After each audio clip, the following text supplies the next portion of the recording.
आज हामी सुदूरपश्चिममा आएका छौँ। सुदूरपश्चिमको युवाले आफ्नोलाई रातिमा कतिको सेफ फिल गर्छ सोध्न गएपछि आउनुहोस्। सुन्नुहोस् तपाईँ रातिमा यो सुदूरपश्चिमको एरियामा कतिको सेफ फिल गर्नुहुन्छ आफूलाई? अब हेर्नुहोस्, म त लास्टै सोझो मान्छे परे।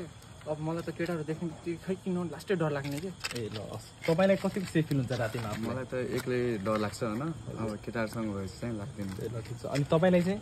मलाई दिउँसो चाहिँ डर लाग्दैन, राति चाहिँ लास्टै डर लाग्छ। हजुर। अनि तपाईँलाई कतिको सेफ फिल हुनुहुन्छ? मलाई चाहिँ अब यस्तो होइन, आफ्नो टोलमा चाहिँ डर लाग्दैन, अर्काको टोलमा जानु चाहिँ पटक्कै डर। ए भाइ रोक्नुहोस्, यता क्यामेरातिर आउनुहोस्। तपाईँलाई सुदूरपश्चिमको एरियामा कतिको सेफ फिल हुन्छ? अब सेफ भन्दा नि अब 10 वर्षसम्म रातिको म घुमेछु, त्योभन्दा बाहिर अब केटाहरू घुम्छन्, त्यही कारणले म घुम्दैन कि। ए हस् ल हुन्छ।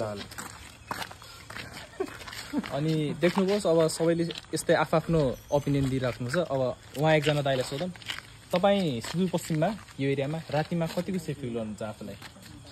चाहे दिउँसोको 1 बजे होस्, चाहे रातिको 1 बजे होस्, म चाहिँ निडर भएर हेर्छु, मलाई कसैको डर लाग्दैन। हजुर। अनि ल ठिकै छ, त्यो तपाईँलाई एकदम धन्यवाद। हुन्छ ल, हेर्नुहोस् उहाँले कहिले पनि सेफ फिल